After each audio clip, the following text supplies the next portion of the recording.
My wife and I lived in Austin, Texas for 7 years after I finished my graduate degree in social work from Fordham University. And we lived there until our first son was about 2.5. Then we couldn't stand any longer to be like away from where we grew up, which was Somerset County, this area. She always had a good impression of Highbridge, I guess, from her youth, just like how scenic and beautiful it is. And so, when we were house hunting, we wound up in Solitude Village. Okay, cool. Yeah. In October 2019. And then when was Salty Lemon open then? So we had started the business, many years ago in Austin, Texas, but we were mostly doing farmers markets and makers markets and things like that. And so this was our first shop, and we opened it in September 2020. Okay. Yeah. So it was like we moved here, then 6 months later or so, the COVID pandemic started in early 2020 and kind of shut everything down. And I was working odd hours. I have a 9 to 5, but because our son's daycare was closed, like so many, I started. I was working more at night, and I was just caring for him during the day. It's actually a really idyllic period. It was a dark period for a lot of other people, but for me, I really liked working at night and having all of that time, with him. When he was 4 years old, I would take him to Round Valley every day, and we'd skip stones to the reservoir. It's hard to describe how wonderful it was. And I remember dropping probably an online order off at the post office right here and seeing the sign in the window right here, and cajoling, my wife there. It was quite a little back and forth for a little while there. So far, we're feeling really embraced by the community, and we have a lot of regular customers now, and a lot of first-time customers come in and just seem really impressed with the space and the products and have so many nice things to say. And it's really been really humbling and really encouraging to be able to do this in our own community where we live. Do you think there's something that the town could do to better encourage community, or to, like, from an artist perspective, from a business owner's perspective, from a parent perspective? You guys have all these different perspectives overlapping. Yeah. So there's this intersection of all those. Is there anything that as a creative, as a parent, as a business owner? We can come back to that later. No, I mean, it's a big question, but yeah, I think that, and it's as much my responsibility as any other townsperson, but I would love to see more events in the town. I feel like it's a little, before COVID, I remember there being some events at the Commons, and since then, I obviously, it's hard. The question itself is kind of skewed by COVID. It's hard to say, and we kind of moved here just before the start of that, so I don't want to speak out of turn either. No, that makes sense. But yeah, I hear there's a trivia night going on over at the Forge. Like there used to be at Mrs. Riley's, I understand, and Scouts is always having events, and the more that the local businesses or just community members or committees or community groups can have events, especially for kids and family. Like we went to the Christmas tree lighting. That was really nice, and they had, I believe it was the middle school band play. Oh yeah, it was a big crowd. I'm always hungry for more and more things like that. And I understand there've been a couple art events as well, and there was one recently at Circa, if I recall. Things like that bring artists out, and by that I don't mean I don't mean that in a gatekeeping way. What I mean is bring out the artist in the community members, right? So bring out, because not everyone who doesn't define themselves as an artist is not passionate about art and live music and everything like that. So that's something I haven't thought about really, and is bringing out the characteristics or the qualities of the artist inside another person. So that's a big part of building community. Right. So with collaboration, so like going into musical work and everything. Yeah. What is that like? You're collaborating with them over distances and over what does successful collaboration look like then to you, for you guys? What is your... Yeah, I would say that, so just for context, my bandmates, two of my three bandmates who are in the U.S., we grew up together in Branchburg Township in Somerset County. And so we've been friends for a really long time, and that's made collaborating easier.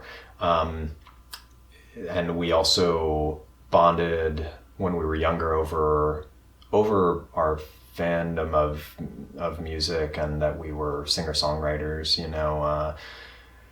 and so we're sort of fans of each other's music and so on. So that's all made it easy to collaborate. But there have been sticking points, and one of the benefits has been that we sort of have a shared vision for the project, and I guess that was somehow, at least implicitly or unconsciously, established early on, where we wanted a certain vibe for it. Some things we might have hashed out, discreetly, but for the most part, it kind of felt like we sort of all clicked into the same vibe for the music. And when push comes to shove, I think we have a certain catchphrase in our group chat, which is "trust my vision."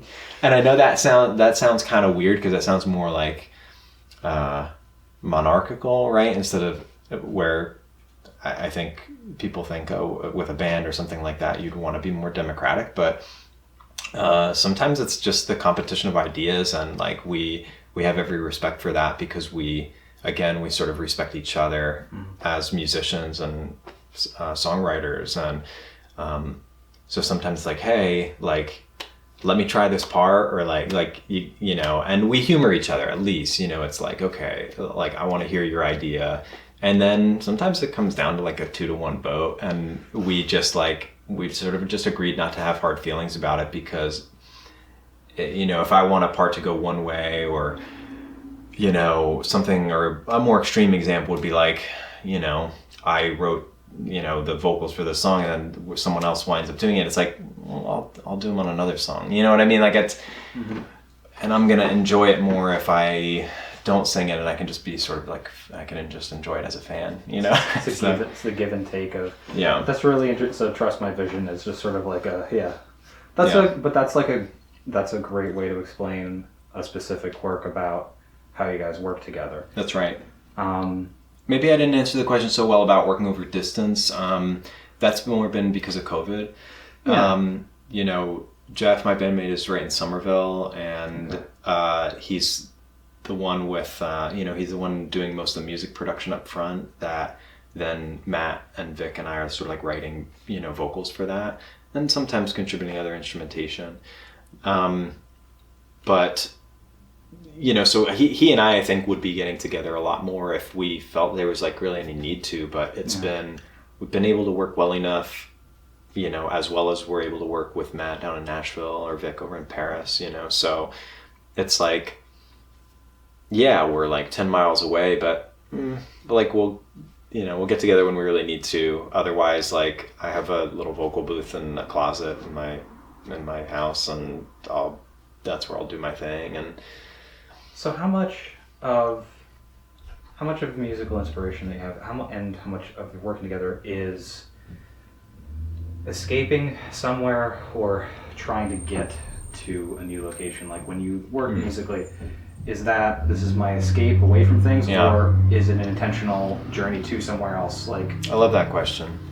And it's not one I've gotten before. I think that with this project, I'm not sure that I speak for the band. For me, it's definitely the latter. It's about getting somewhere. I'm not in a need, to escape per se. I have my gripes like anybody does, and I have my maybe insecurities like anybody does. But for me, this project is that we're first and foremost wanting to have fun, right? And that's not because my daily life isn't fun enough and I need to have fun over here. It's more wouldn't it be interesting, wouldn't it be a little audacious to write and sing like this for a change. Like for me, I'm with this project, I'm doing something differently from what I've done with other musical projects before, and it's sort of something I've always wanted to do in terms of exploring like that style of singing, or leaning more on 80s like influences, rather than just being influenced by maybe more modern stuff that I'm listening to, if that makes sense. And so for me, it's like exciting, and that's more the inspiration for it. I think we are trying to craft something original and novel without going out of our way to be like different for the sake of being different, if that makes sense. Okay. Yeah, no, I think I get that. Yeah. Are there things musically that you're challenging yourself with, where you're going, I'm going to try to pioneer this, or I'm going to try to work on this, but I don't feel like I've got it? Is there something that you're stretching yourself with, musically or artistically? Yeah, I would say for me, it does come down to mostly singing on the project for me, but yes, I would say on that front, I'm definitely writing parts that are more challenging than I've performed, before, almost in any other context. I've been, influenced by maybe listening to more like funk and R&B and stuff like that is not always been in sort of my performance wheelhouse, but that I just really adore. A lot of singing in that style, and so I'm sort of just challenging myself and pushing myself to do it, with the benefit of as many retakes as I want, and if I'm not, to perform it live. But when recording, as many retakes as I want, and some pitch correction like any singer gets, but it's certainly, I've had the most fun with the tracks where I've challenged myself with the part I've written, and I would say each track, it just so happens, and I hope I don't typecast myself in this way, or that become formulaic in this way, but I think each track that I'm singing lead on, I've incorporated something that I had to retake a few times because it was challenging for me, and that's fun. That's more fun. Yeah. In my book. That's an interesting ethic. Where it's like you get to embrace a little bit of the challenge, and that kind of goes to that finding a place to go to. It's not necessarily escapism, but this is a place that we've created, and I want to try to get back into that headspace, to get back to that spot again. It's a really good one. Definitely, yeah. I would say, like, even with I started singing when I was in middle school, and then I picked up guitar in high school because I wanted to be able to sort of like accompany myself. I wanted to be able to play songs myself, and there were definitely times, even when I was more in the habit of playing, that I would write parts that were challenging for me to play. There's still, like, I would say some of my more recent songs from the period of my life when I'm a parent now and I don't have as much time to play. Come to think of it, like, some of those songs I couldn't just like whip out and play for you like songs that I've written, because I've like written them a little beyond like my skill level or my ability to just like play them perfectly with consistency. Okay. At least with how practiced I am right now with guitar. Yeah. I get you. Yeah.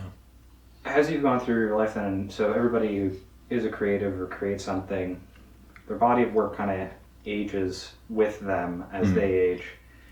What is your relationship with your older material, with as your worldview change, as you become a parent?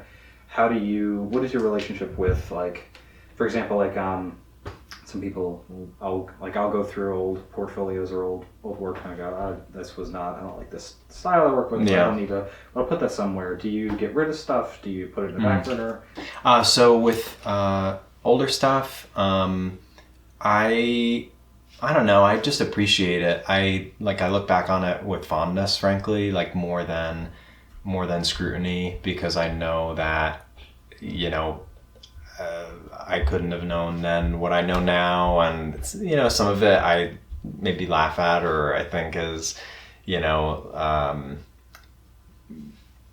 you know, I wonder, oh, you know, what was I thinking at that time? You know, or I might have trouble connecting with how I was feeling when I wrote something then, or, you know, but not really. I mean, for the most part, I would say you know, if I ever revisit that stuff, or anyone else ever brings it up or brings it to my attention, like an old friend did just the other day, really strangely sort of sent me a nice message saying, oh, I was listening to your old, you know, I just found an old iPod and it had your old music on it and I was really enjoying it. And I was like, wow, that's such a sweet message, you know. You know, I just think like, look, art is so subjective in the first place, right? The stuff that we're doing, there's no guarantee that the stuff that I'm, you know, doing now that I think is better than what I did before, or more informed, or, you know, for whatever reasons superior to older things. Like, there's just no telling, you know, who will like the new stuff better than the old stuff, actually, you know. And look at a lot of artists. I think a lot of music fans have the experience of enjoying an artist that they really like, enjoying their earlier work more than their later work, and to the extent that anyone could ever think that, you know, think something of my work, heck, they could think that, you know, they could like the earlier stuff better or something, you know, and I wouldn't like fault them for it, you know. That's a very fair way of looking at stuff like that. So I was thinking about how sometimes a guy, like, there's a word and lyric person who thinks in lyrics, and there's the rhythm who kind of thinks in rhythm music, and it's the chicken or the egg, which kind of comes first and informs the other. And is there kind of a predictable pattern that falls into for you, or when you, So with the great question, I mean, so for this project, you know, the music is coming first for the most part before vocals are written. It just so happens, and therefore, in the very least, sort of the overall rhythm seems to be coming first for the most part. I'm not sure if we'll always, you know, continue to write in that way, but that's the way that it's been working. For my own writing, I would say that I always think in sort of melody first, and then have to sort of fill in lyrics, or fill in, you know, like a chord progression or something like that, because I just, for whatever reason, I've been one to sort of like remember songs, be able to recite songs, and it's the melody that makes the lyrics like memorable to me. But yeah, I would say, so for me, for the most part, if I'm going to sit down and write a song, it's probably that I'm sitting down to figure out chords for something that occurred to me as like a melody with like some sort of arrangement or backing to it, which can sometimes sound, you know, complex or whatever, or sometimes I'm sitting down, I'm sort of noodling around on guitar, and I just find some chords that I really like, and I'm sort of really vibing on those chords, and then I maybe try to write, you know, a melody over that or something like that. Lyrics always come last, I would say. When you get to the lyric portion, do you find it's more important to you, or do you tend to err on one side or the other, where you find that you're more focused on trying to express truths or truth statements that you've experienced in life, or truisms, or do you find yourself sometimes bringing somebody else to one of their truths? Are you kind of declaring things to people, or are you providing them a space for their own discovery, kind of lyrically? In my experience, in my history as a songwriter, I would say I'm more on the former side. I would say a lot of my older, you know, songs were political in nature, and where I was trying to sort of communicate something that I believed in, you know, politically, and not all of it. A lot of it was just about, you know, love or something, you know, romance or something like that, you know, like so many songwriters. But yeah, still, I guess more about like sharing what my view is with this project. It's not really that. I would say with the songs that I've written for Night Leather so far, it's much more about like a feeling. It's much more about a vibe that begins and ends with how I'm connecting to the music, right? And so I'm using that to inform it. Is there an example in any of the music, or a track or a moment? Oh gosh, I mean, this is a really good sure. example of Yeah, I would say like the first track on our first album, Hello, it's the opener of the album, and it's really it's sort of a really dancey, sort of disco-y vibe, and the lyrics aren't, I wouldn't say they're not nonsense, but they're vague enough that they're sort of just about, I was trying to make it as close as possible to just like sort of having the feeling that is the sort of the vibe of that song. It's kind of like there's a certain writing technique that I haven't explored myself, but that I've heard of. It has to do with writing lyrics or poetry without regard to the meaning of the words, but just how they sound. I don't know if you've heard of this, but I've probably heard something similar to it. It's like phonic play. It's not something like that. Yeah. I mean, the best example I can think of would be an old band I used to listen to called Cap'n Jazz, and they had other projects like Joan of Arc and the Owls, and that came out of the same group of writers or whatever. But Cap'n Jazz, if you listen to their lyrics, and they've got a pretty like harsh, abrasive sound. But the lyrics have this they're full of imagery and poetry, but it also is like utter nonsense. It's like words that shouldn't belong together, that have nothing to do with each other. Whimsy. Yeah. But it's almost like Baroque or something in the way that it's written, but it's like it's so interesting. And I'm not doing anything like nearly as interesting lyrically on a track like Hello, but it's almost I think there's maybe an analog there, because I'm just sort of saying the first words that come to mind with like the feel of the song.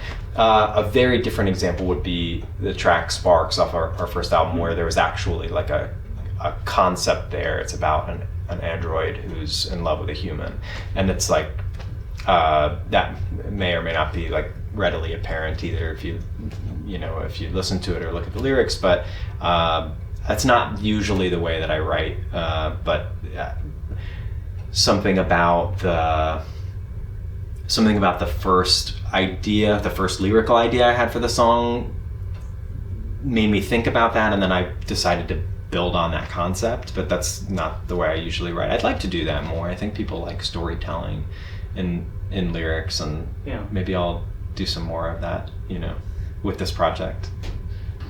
I would say no. I mean, I would say I have non-musical inspirations, and that my life is like inextricable from the way that I write, and like first and foremost like my family, and like being a husband and a father, and all of that just like affects the way that I write and the way that I sing and the way that I perform, and all of that like it's all tied up in that. I'm always in touch with those parts of my identity, or those people who who are the most important people to me in the world, and so it's who I am, and then I'm sure that I bring that to the table in all that I do, whether or not that's like discernible in any way from like what I've written or what I'm performing. I'm not sure, but in terms of my process, I would say no. I'm more like piece something together. I more piece together a song, and I might have like an idea.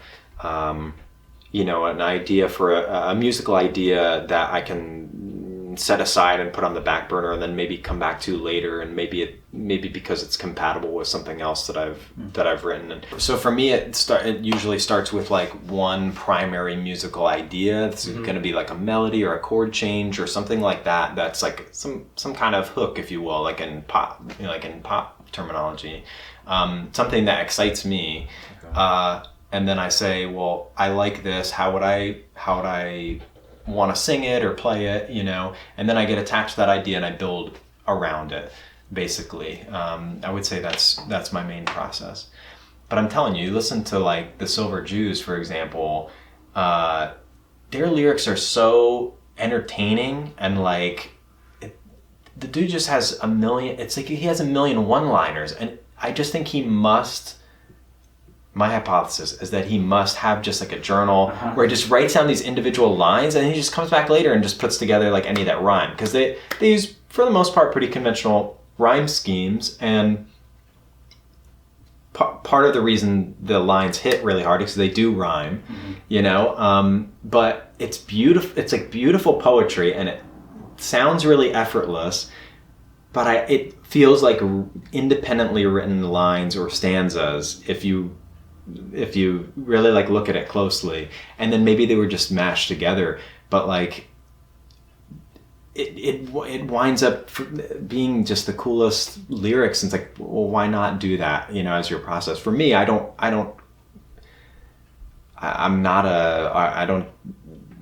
think I come up with so many worthwhile lines in the first place that I would bother with such a process, you know what I mean? So instead I just like, I do what I can around like a certain theme or, you know, whatever. Okay. So is that similar to or different from your process with voice acting? Oh, good question. So with voiceover acting, I would say I'm not sure I can say I have like a process yet. I've just recently landed like my first paid work with that. I'm very much an amateur and just, you know, studying the craft, and hoping to, you know, have some collaborations potentially, and, you know, but if you mean preparing myself more like in the craft, which for me, you know, amounts to developing like characters or ideas, it is kind of similar to that process, because you know, it might start with, you know, a single like line or word that I'm saying in a certain like character-y voice, because I'm most interested in voiceover for animation, which you might be able to tell by having looked at, you know, my Instagram profile. Wood on Fire one. Thank you for mentioning that. Yeah, it was one of the most exciting moments of my life, was having my friend send me that, you know, because she had made this little video with these characters, and you know, I sent her some ideas for the voices because we were thinking about, you know, collaborating in this way or that way. And she was like, well, here, I already had this like character. Here's what it would look like, you know, with your voice. And it just so blew my mind, because I've been watching cartoons since I was a kid, and I will never grow out of that, you know, acting or what, you know, like, or wanting to, or pretending to act, or playing characters anyway, well, yeah, since I was a kid, I was entertained myself by like making funny voices and funny faces and pretending to be a character, and like I don't know why that's so funny to me, you know, but it always has been. And yeah, I guess like hearing my character's voice, it's less about it being my voice, it's more about like this character voice that I just really like doing, you know, performing, and then seeing that like in an animated character just blew my mind, you know. I'd love to do more of that. So when I started to look at what actually entails voice acting, this week I was doing a little research, and I was like, oh, some people say that they'll create a character and then it kind of gets away from them, where they're like, oh, I did this with a different accent, and now I can't not do it with that. Sure. Do you have any experiences like that, where the thing that you're creating, the other character, has a different life of its own, or takes on, or what does that feel like? Yeah, maybe a good example of that would be like part of the certain character voices that I started doing, which like sort of got me interested in voice acting in the first place, which were two like character voices for a book or a series of books that I read to my son, that a lot of parents will know. It's like the Elephant and Piggy books. But I started doing voices for those characters, and then I guess because I started doing them as those characters, I have trouble like not thinking of it as not having those voices have certain characteristics. Although, you know, now that I'm interested in, you know, voiceover acting, I want to use those voices that I came up with in other contexts, but there's still like something about there's something about those two voices, I guess, where there's like a certain interplay between them where, you know, one just is like snarkier, has like a certain kind of like attitude, and the other one is just like more unassuming and more like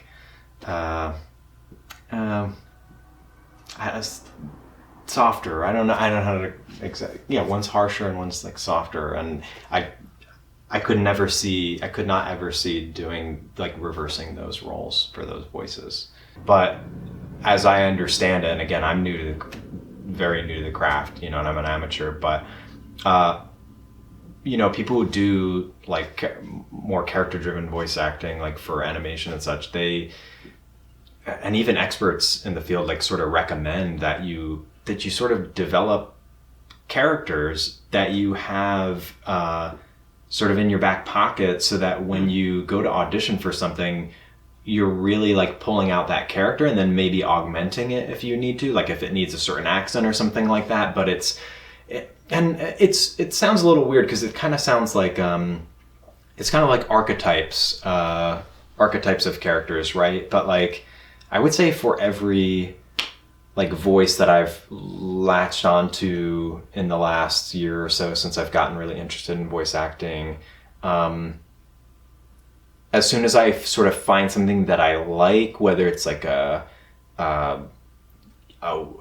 demeanor that they have, or like a slight accent that they have, or like a certain way of speaking or whatever it is, I do get really attached to it, and I'm not sure whether that's for the best or for the worst, that I don't want that like voice to change per se, or I just really like sort of have a strong faith in the way that character sounds to me, if that makes sense. I have a vision for the character. Does that make sense? Yeah. Like I can see the character, I can feel that character, and it's just, there's nothing more fun than embodying that character. Do you have exercises that you go through, like I should. hypothetical conversations with the character, or anything that might be like a surprise? People will be like, that's an interesting mental trick I didn't think about. There's definitely, so I've heard this concept for accents, concept of anchor lines, I think it's called, or anchor words, where, you know, and I'm not very trained in accents or dialects, but you know, if you're wanting to, or a role calls for you to speak in a certain accent, having a certain line that you're very comfortable performing in that accent, or that you think you perform in very well, and it might be like a stereotypical saying of someone who speaks that language or of that culture or something like that. Whatever it is, it can help you get into that character, like get into that dialect. I think the same can apply to just any like character, you know, for any reason, accents aside, right? So for any of the characters that I've like started to develop, I've done it around a certain original micro script, like for that character, and sometimes it involves like a dialogue between characters, so that where I'm just, I guess, practicing and speaking in different ways, or different words with those characters, or different emotions for those characters, something like that.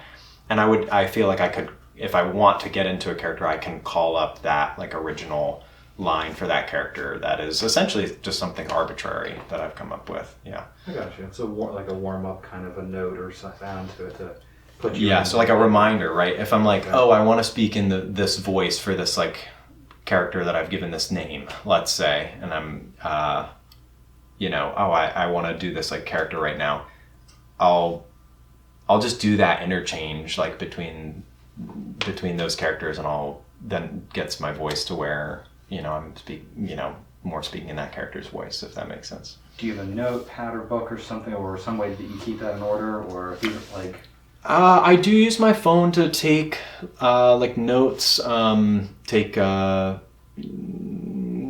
Usually I have to say, on the Pixel, it's kind of annoying because the notepad on the Pixel doesn't have like an audio recording feature. It does for dictation, but My old Samsung, then I feel like I had a very convenient way of like just recording audio.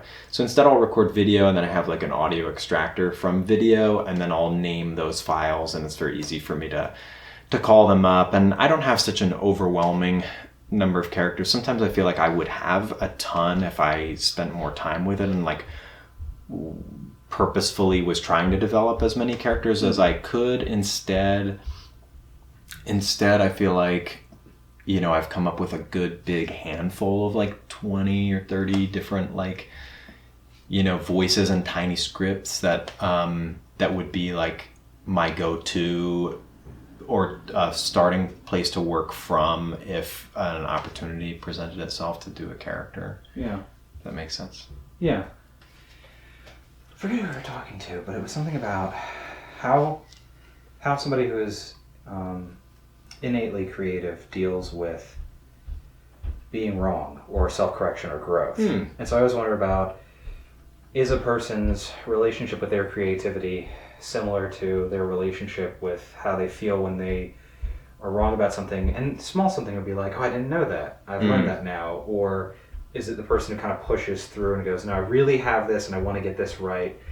Where do you think that you feel more like you go, oh yeah, actually, you know what, I'm content with that change being like that and I've learned how to, and is that like a skill that you think is learnable to like let go and move forward on it? That's a great and somewhat loaded question. I want to start by saying I think I'm someone who's innately, I think I fall into the category of being innately creative, just in the sense that I find myself creating often. It's not to say anything about the success or talent or anything like that behind that, but I do find myself like making characters or jokes or having just creative ideas all the time. But so I wanted to start with that disclaimer. It's a bit of a sloppy question the way it was phrased, but it was, but it's, how do you work with growth and your relationship with it? Like I think I take it like one like project at a time or one piece at a time or one character at a time and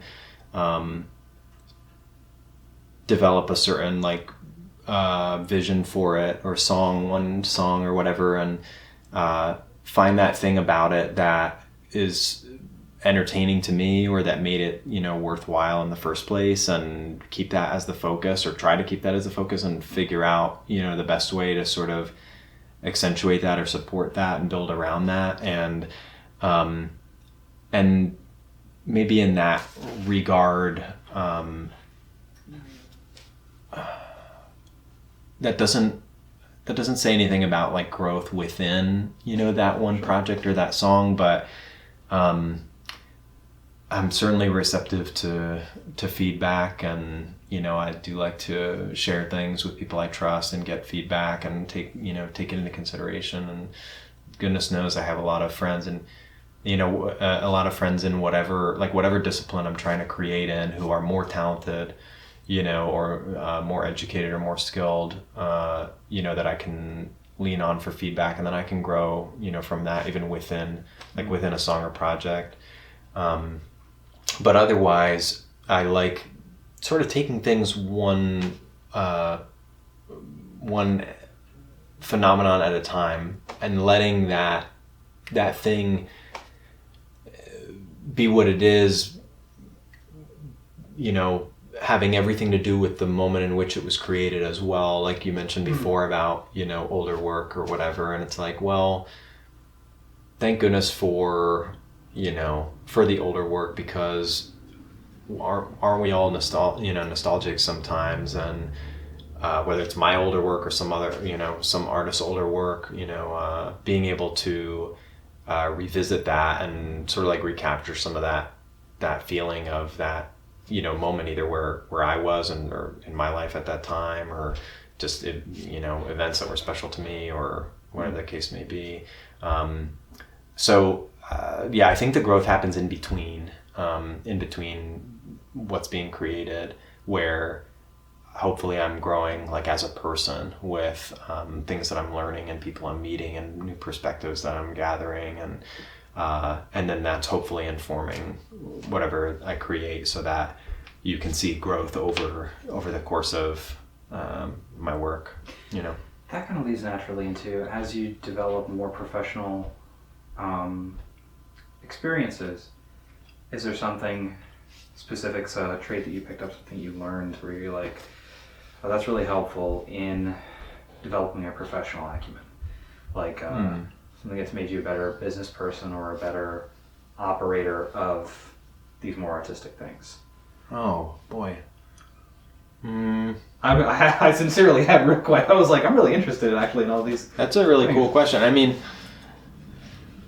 I don't know that I can think of anything specific, but I do think like all of the different facets of my life, or like my like creative, the things I do as like a creative outlet, different hobbies that I have, or you know, as a musician, or you know, getting into voice acting or writing, or you know, whatever.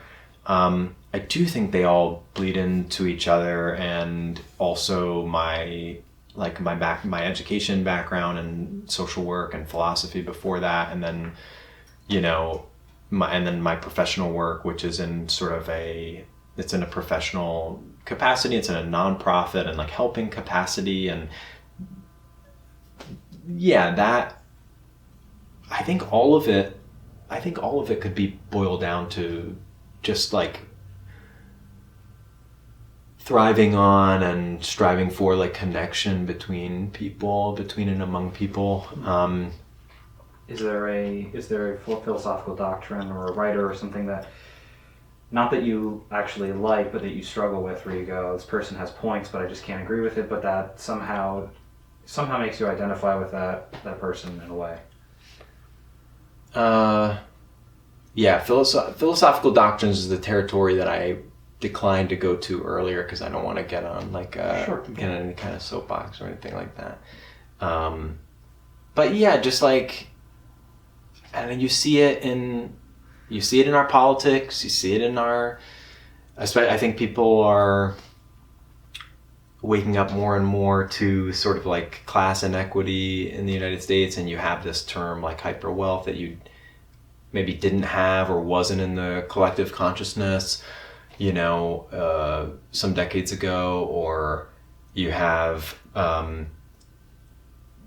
just workers wanting to demand more, but not necessarily like having the language of collective bargaining or anything like that. And there's a lot of, I think, just like tension and confusion and certainly like disillusionment, you know, in the U.S. and in societies that are like ours politically and economically. You have this like disillusionment where there's this undercurrent where people are feeling like we're advancing ever further, you know, as beings on this earth, advancing technologically, advancing in like the information that we have access to, but then our policies and our outcomes aren't any more humane, and sometimes feel less so, and the greed seems more extreme, right? Because the prescription for it feels more and more common sense. It's like a dumbfounding that's happening, where people by and large are sort of moralistic, and then we have a very amoral economic reality. It feels like it's so divorced from like real life or the real experiences of like working Americans, right? And that's or unemployed Americans who are struggling, Americans who are struggling for any reason, or Americans who are living paycheck to paycheck for any reason, or Americans who have less than $2,000 in savings, like, which is what, 90% of Americans, you know, like. No, I have a connection in a second. Go ahead. Yeah. I guess what I'm saying is,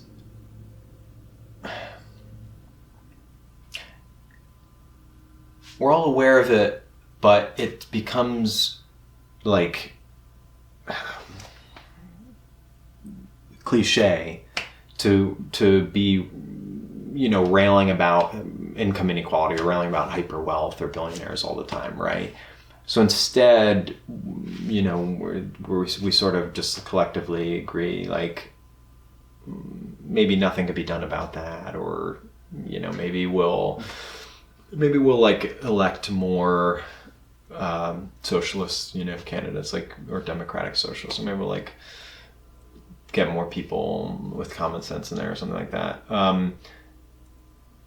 Instead of just what would have happened in any other century ever since, the dawn of man, which is just like the people actually do something about it and just say like, well, you can't have that because it means other people don't have as much, And there's other reasons other than like income inequality that people are sort of like fragmented and like not so like connected with one another as friends, as family, as community members, whatever the situation that you're talking about. There's plenty of reasons for that, but I would say all of my like creative efforts come back to being sort of about connecting with other people through like common experience or common feeling, if that makes sense. It does. That's all it's very heavy to start with, but it's also, it's interesting because as I'm listening and I'm trying to think about the next thing that takes my interest in it. It's a lot of heavy stuff, but you don't seem cynical about it. Almost like begrudgingly optimistic or sort of realistically optimistic about things is kind of what it sounds like. The music, so like Night Leather, the music. Oh, it's sure. To be fun. This is supposed to be kind of thing, but there's still through that fun. There's still a waning of sadness through it. For sure.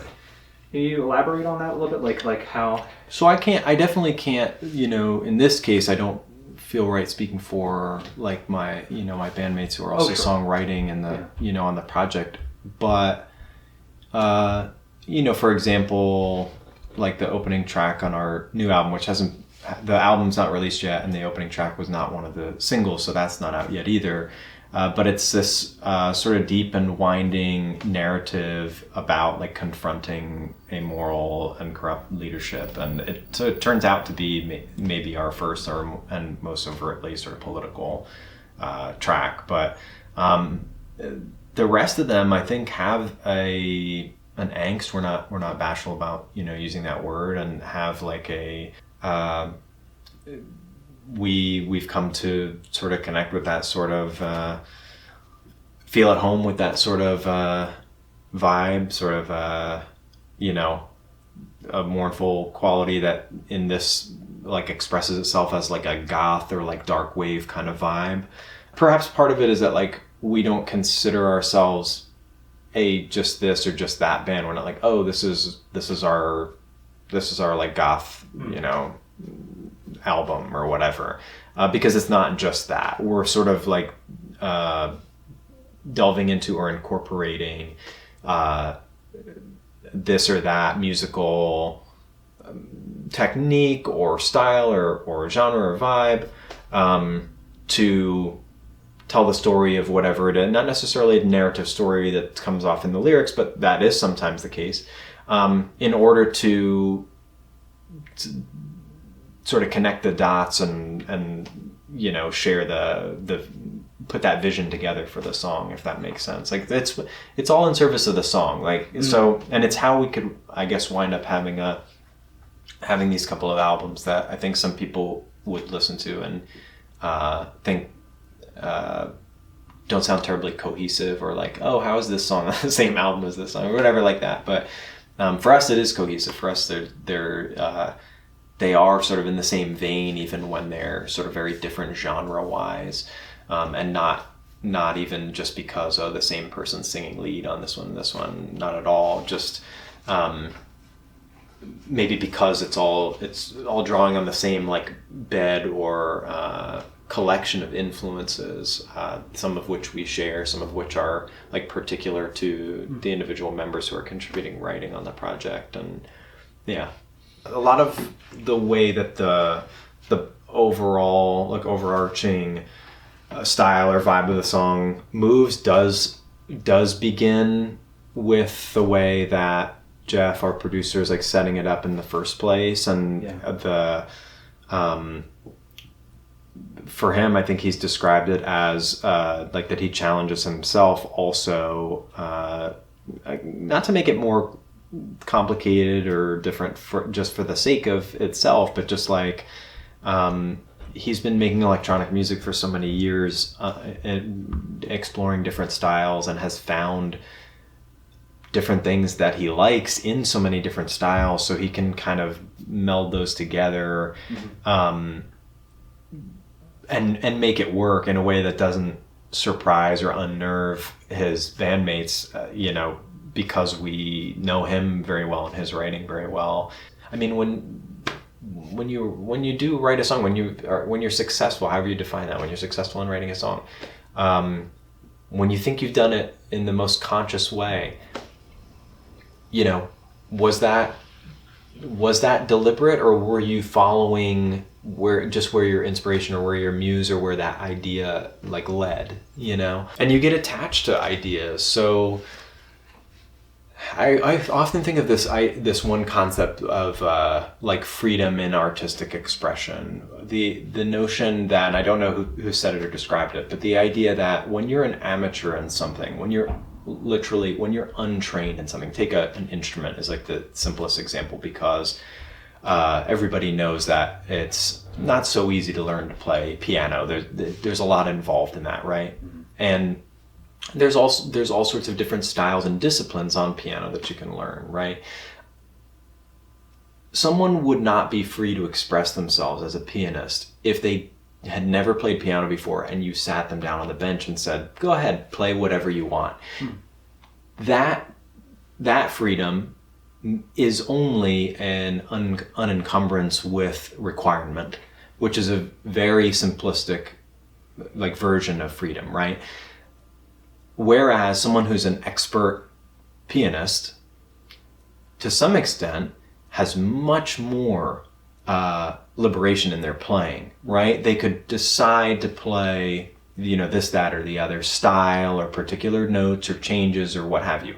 But at least what I've found and what I've heard from, I want to say other songwriters or whatever like that, to the extent that I've become at all capable of crafting a song on guitar or melodically or lyrically or anything like that, if I write something that I like, that feels like, it stops feeling like just something that I like, and it starts feeling more like that is the right chord change, right? That's the right way to resolve this phrase. That's the right, that's just the right melody. It's what it calls for. It's not to say it's necessarily the best, but it's at least like I'm totally comfortable and confident that's the best I'm going to come up with, right? And I just, so I don't, for me, it's not so much, I don't describe it as like deliberate process, except in the sense that I am deliberately searching for what feels right to me and then following, that. So it's like an expression continuum, and it is, and it deltas out as you're saying, as you get down and get better at it. That's interesting. I think the more proficient you get, if someone were a world-class, instrumentalist who could play any actual or theoretical composition on their instrument within reason with regard to, say, speed of playing, okay? And you gave them just the most basic parameters for, how to, for the song they were supposed to, compose. I have to think that as you approach that level of utter mastery, that you sort of, in a way, you get sort of like less free in what you're composing, because you don't have any of the ignorance, you don't have any of the ignorance in. Let's set aside the idea of like objective quality or beauty or success in a composition. Set that aside. You don't even have the ignorance of what would please or satisfy you. You don't have the ignorance of, how to best express the mood that you're in or whatever you're trying to express. You would just be capable of it at least capable of performing anything that you came up with, and you'd quickly find the answer that felt right to you. And it would be the right answer, and it would be your successful composition, insofar as you know your own judgment. Like your audience of that, whatever that piece is, let's say it's a song, your listeners come with all different perspectives and history and baggage and things that they're bringing to their listening of the song. So like something can't just be uniformly, and equally successful across your audience either. It definitely, you'd have to, when it comes to being right or achieving rightness and that meaning success, you'd have to put some caveat on that. That means like it's successful to you, like maybe you have to be the judge of that and say like, yeah, this gets across. I felt articulate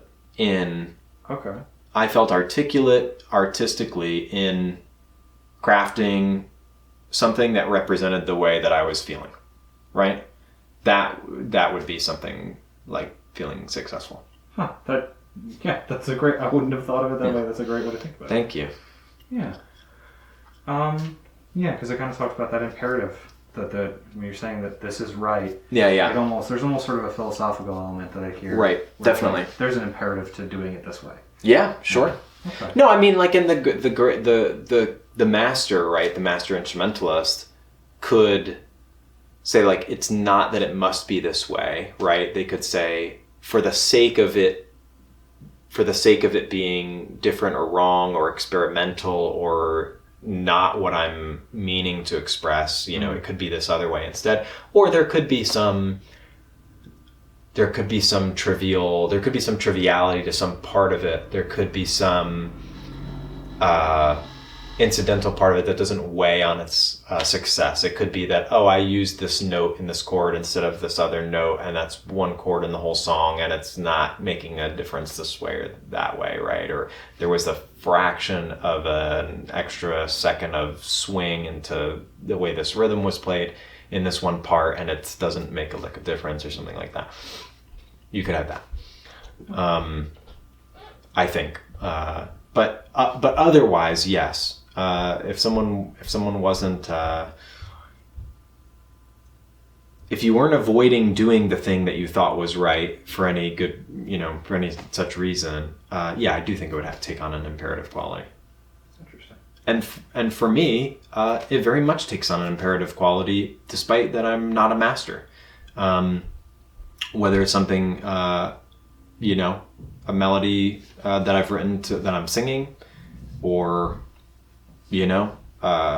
chord progression or a riff or something like that I really like in a song that I've written, it totally takes on that quality of me feeling like this is the right way for this to work because it sounds right to me and I know the feeling that I'm trying to express. Yeah. Gotcha. I think anything to wrap up with as far as so this Friday there was a right? So the second album from Night Leather, Forgiveness Doesn't Pay, does come out this Friday. It'll be on all streaming platforms, especially Bandcamp, which is a very interesting and amazing website. It's like this weird little, I won't call it countercultural because it's also big business in its own way, but it's by far the biggest home online for, I would say, musicians to sell their own music themselves. But Bandcamp is kind of an interesting, sorry to go on this whole, I definitely went on a whole soapbox this time. When all you asked was is it this Friday that the album's coming out? The answer is yes. And through our Bandcamp, we'll have something that you can't get on Spotify, which would be CDs and cassettes of the album, and those will go on pre-order this Thursday evening.